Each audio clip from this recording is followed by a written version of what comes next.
वालेकुम नाजरीन कराम। मैं सलीम ईवान हूँ और हाजिर हूँ एक नई वीडियो लेकर आपके सामने। नाजरीन कराम, एजेंसियों का जो रोल है इस मुल्क की सियासत में या बाकी जो जितने भी मामलात हैं, एक जमात को लाना दूसरी को हटाना, ये सारी चीज़ें जो हैं ये पहले भी होती रही हैं, आज भी हो रही हैं। और ये किस तरतीब से होती रही हैं, यानी हमें पहले तो कोई इतना ज़्यादा इल्म नहीं था, क्योंकि ना सोशल मीडिया पे कोई बात थी, ना कोई मेन स्ट्रीम मीडिया पे तो खैर होती ही नहीं थी बात इस हवाले से। तो नाज़रीन करम, अहमद मीर साहब ने जो है वो एक प्रोग्राम में ये बात की है और बड़े पते की उन्होंने कुछ बातें की हैं कि किस तरीके से जो है ये नवाज शरीफ जो आजकल वोट को इज्जत दो और बड़ा जमहूरियत पसंद और बड़ी ज़बरदस्त एक जमहूरी पार्टी यानी बनाई हुई है इन्होंने। तो इसका क्या किरदार रहा है और एजेंसियों का क्या रोल रहा है इस पूरे सिस्टम में। यानी ये नवाज शरीफ जो है ये आज पहली बार ही लाडला नहीं है, ये पहले भी लाडला बनता रहा है। तो आप ज़रा अहमद मीर साहब की ये वीडियो देखें, फिर इसके ऊपर बात करते हैं। जो असगर खान केस है ये दरअसल है क्या, क्योंकि ये बहुत ही एक डिटेल्ड जजमेंट है और ये पाकिस्तान में जो पॉलिटिक्स के और हिस्ट्री के स्टूडेंट्स हैं, बल्कि तमाम पॉलिटिकल वर्कर्स हुआ उनका ताल्लुक किसी भी पॉलिटिकल पार्टीज के साथ है, उनको ये जजमेंट सुप्रीम कोर्ट की ज़रूर पढ़नी चाहिए, क्योंकि इसमें बहुत ही डिटेल के साथ वाजे किया गया कि रिगिंग जो है वो कैसे होती है। मैं मेरे पास मौजूद है ये जजमेंट जो है, ये detail judgement on Asghar Khan case in the supreme court of Pakistan. और मैं जो भी बातें आपके सामने अभी करूंगा वो सारी की सारी इस जजमेंट में लिखी हुई हैं, लेकिन मैं आपको पहले इसकी थोड़ी सी बैकग्राउंड बता दूं कि ये है क्या। ये जो जजमेंट है जी सुप्रीम कोर्ट की, ये 1990 का जो इलेक्शन था ये उसमें रिगिंग के बारे में ये जजमेंट है। अब जो 1990 का इलेक्शन था ये कैसे हुआ था? 6 अगस्त 1990 को उस वक्त के जो प्रेसिडेंट थे गुलाम इसाक खान, उन्होंने बेनज़ीर भुट्टो साहबा उस वक्त प्राइम मिनिस्टर थी, उनकी हुकूमत को बरतरफ कर दिया था। और उन्होंने उनको बरतरफ करके गुलाम मुस्तफा जतोई साहब जो हैं उनको बनाया था प्राइम मिनिस्टर ऑफ पाकिस्तान, और पंजाब में नवाज शरीफ साहब जो हैं वो केयर टेकर चीफ मिनिस्टर थे। और फिर इलेक्शन हुआ और इस दौरान में जनरल असद दुरानी जो हैं उनको ISI का सरबराह मुकर्रर किया गया, और उन्होंने कुछ सियासी जमातें जो कि पीपल्स पार्टी के ख़िलाफ़ थी उनमें रकूम तकसीम की, और इस तरह से जो नवाज शरीफ हैं उनको अक्सरियत दिलवाई गई और वो प्राइम मिनिस्टर बन गए। लेकिन फिर उसी गुलाम इसाक खान ने बतौर प्रेसिडेंट ऑफ पाकिस्तान 1993 में नवाज शरीफ की हुकूमत को भी बरतरफ कर दिया। और फ़र्क ये था कि जब बेनज़ीर भुट्टो की हुकूमत बरतरफ हुई तो सुप्रीम कोर्ट में उन्होंने पटिशन दायर की, तो सुप्रीम कोर्ट ने कहा नहीं, इनकी हुकूमत को सही बरतरफ किया, ये बहुत करप्ट गवर्नमेंट थी। लेकिन जब नवाज शरीफ की गवर्नमेंट बरतरफ हुई 1993 में और उन्होंने सुप्रीम कोर्ट में पटिशन दायर की, तो सुप्रीम कोर्ट ने कहा नहीं, ये नवाज शरीफ को तो गलत बरतरफ किया गया, तो इनके साथ तो बड़ी ज़्यादती हुई है, तो उनको रिस्टोर कर दिया गया। लेकिन फिर बाद में हालात ऐसे पैदा हुए कि नवाज शरीफ साहब ने खुद ही असम्बली जो है उसको डिज़ोल्व करने का फैसला कर लिया। और फिर 1993 में इलेक्शन हुआ तो उस इलेक्शन में बेनज़ीर भुट्टो साहबा को अक्सरियत मिल गई, वो फिर प्राइम मिनिस्टर बन गई। अब जब बेनज़ीर भुट्टो साहबा प्राइम मिनिस्टर बन गई तो उनको ये पता चल चुका था कि मेरे साथ 1990 में क्या हुआ है। तो उनके वजीर दाखिला थे major general retired Naseerullah Khan Babar sahab. तो नसीरुल्लाह बाबर साहब जो हैं वो उस वक्त के जो आर्मी चीफ थे जनरल वहीद काकड़ साहब, वो उनके पास गए और उनको बताया जी कि हमारे इल्म में ये बात आई है कि कुछ फौजी अफसरान जो हैं 1990 में उन्होंने धांधली की थी और हम उसकी इंक्वायरी करना चाह रहे हैं, तो आप उनके खिलाफ कार्रवाई करें। उन्होंने कहा हम कार्रवाई नहीं करेंगे, आप इस पे पहले अपनी इन्वेस्टिगेशन कर लें। तो एक इन्वेस्टिगेशन शुरू की FIA ने, फेडरल इन्वेस्टिगेशन एजेंसी ने एक इन्वेस्टिगेशन शुरू की। अब वो जो असद दुरानी साहब थे जिन्होंने 1990 में बतौर DG ISI बेनज़ीर भुट्टो की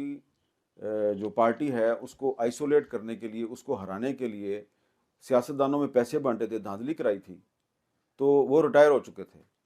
पीपल्स पार्टी ने क्या किया कि पीपल्स पार्टी ने उनको जर्मनी में एम्बेसडर लगा दिया,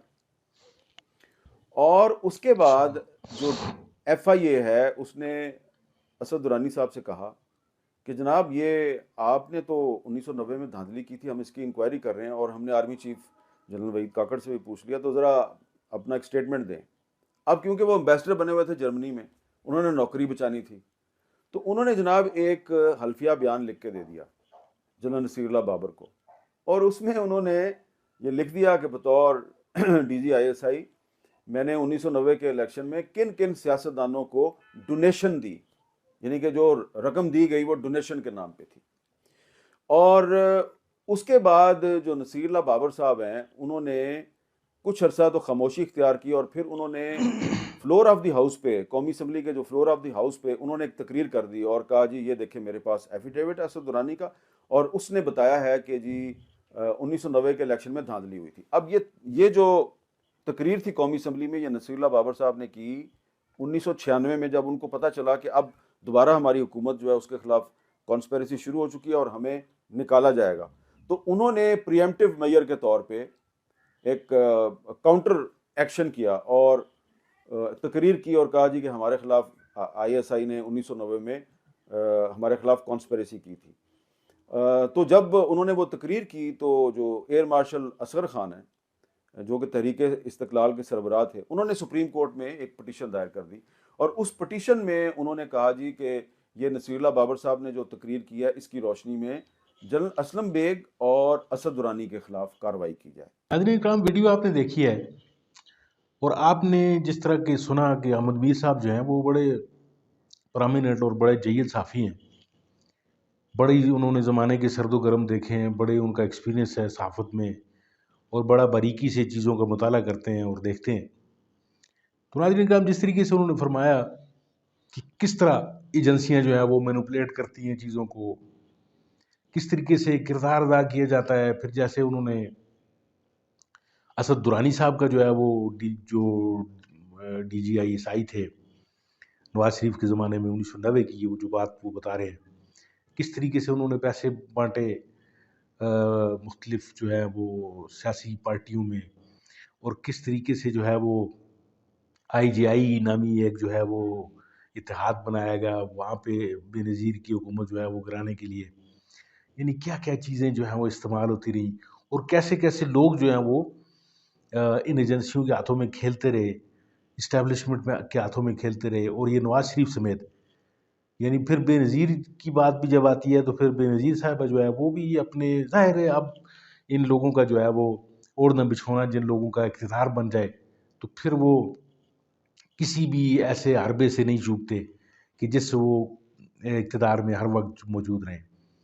تو ناظرین کرام، جو سیاسی معاملات ہیں ان میں اسٹیبلشمنٹ کا جو کردار رہا ہے وہ پاکستان کے بننے کے بعد سے ہی شروع ہو گیا تھا اور آج تک جاری ہے۔ اور جیسا کہ سہیل وائچ ایک پروگرام میں فرما رہے تھے کہ یہ جو اتنا، یعنی ان ایجنسیوں کو، ان اسٹیبلشمنٹ کو اتنا سیاست کے اندر جو عمل دخل ان کا بڑھایا گیا ہے، یہ بھی سیاستدانوں کی طرف سے ہی ان کو کھلی چھوٹ دی گئی ہے، تو جس وجہ سے وہ تھوڑا سی آزادانہ طور پر جو سیاست میں آ کر، اب تو خیر وہ کھلے بدو جو ہیں وہ سیاست کے اندر جو ہیں وہ داخل ہو چکے ہیں، اور نہ صرف داخل ہو چکے ہیں بلکہ بڑا بروٹل جو ہے وہ فورس کا استعمال جو تحریک انصاف کے خلاف ہوا، وہ جو اب بھی آپ دیکھ رہے ہیں، تو یہ چیزیں جو ہیں وہ یہ بڑی الارمنگ سچویشن ہے۔ دعا یہ کرتے ہیں کہ اللہ تعالیٰ کرے کہ ان لوگوں کا جو کردار ہے وہ صرف اتنی ہی حد تک ہو کہ جتنا کہ آئین نے اجازت دی ہوئی ہے۔ ناظرین کرام، آپ کی رائے کا انتظار رہے گا، کمنٹس میں اپنی رائے کا ضرور اظہار کیجیے گا، اور میرے چینل کو سبسکرائب کیجیے، میری ویڈیو اگر آپ کو اچھی لگی ہو تو اس کو لائک کیجیے، اور ملتے ہیں انشاءاللہ آپ کے ساتھ جو ہے وہ اگلی